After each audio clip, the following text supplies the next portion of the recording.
तो आइंस्टीन से जब पूछा गया do you believe in God, उन्होंने कहा आई believe in Spinoza's God.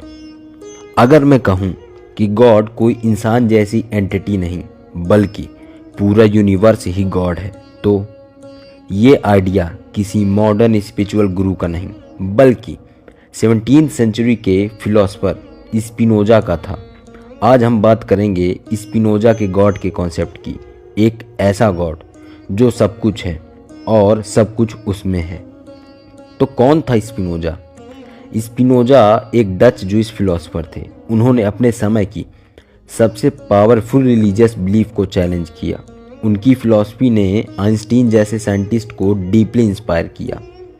God is nature and nature is God. Spinoza के अकॉर्डिंग गॉड कोई सेपरेट सुपरनेचुरल बीइंग नहीं, गॉड कोई आसमान में बैठा जज नहीं, गॉड कोई मिरेकल करने वाली एंटिटी नहीं, बल्कि God is equal to entire existence, God is equal to pure reality, God is equal to universe with all its law and patterns.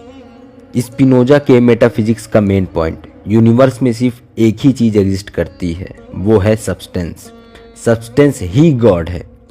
Substance के कुछ फीचर हैं जैसे self caused, eternal, infinity, everything depend on it. ये substance के दो main attribute हम समझ सकते हैं, thought in the form of consciousness और mind, extension in the form of physical matter. जो कुछ भी एग्जिस्ट करता है, humans, trees, planets, gravity, thoughts, emotions, सब गॉड के मोड्स हैं। God is equal to ocean, हम वेव्स हैं, वेव आती जाती हैं, ओशियंस परमानेंट हैं।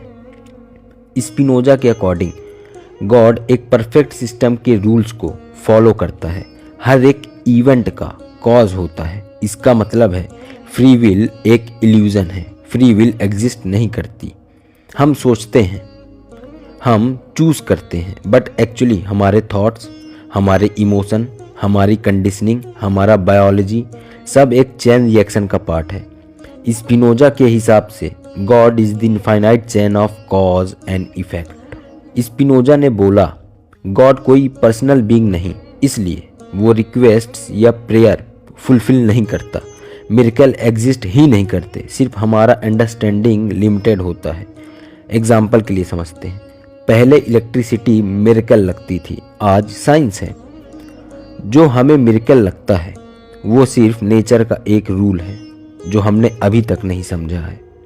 ये सब सुन के लगता है कि स्पिनोजा ने स्पिरिचुअलिटी को कम्प्लीटली डिनाई किया, बट एक्चुअली उन्होंने स्पिरिचुअलिटी को डीपर बनाया। उनके अकॉर्डिंग गॉड को समझना ही नेचर को समझना है, गॉड को एक्सपीरियंस करना रियलिटी को क्लियरली एक्सपीरियंस करने जैसा है।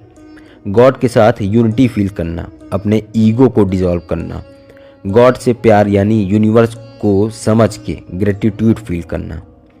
आइंस्टीन प्रिसाइजली इसी वजह से कहते थे I believe in Spinoza's God who reveals himself in the harmony of what exists.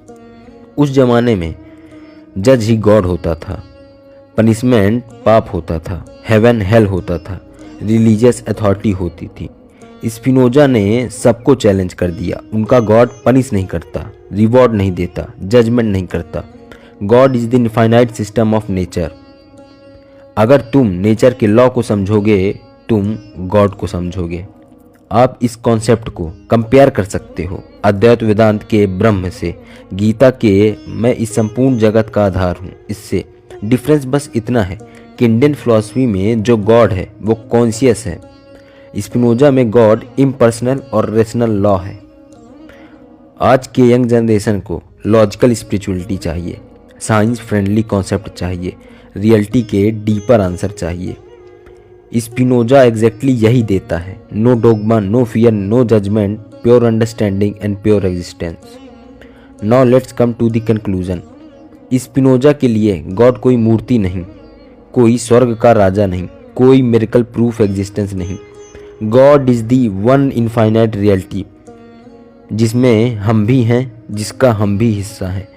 और हम जब इस बात को समझते हैं तब हम गॉड के साथ नहीं, गॉड के अंदर जीना शुरू कर देते हैं।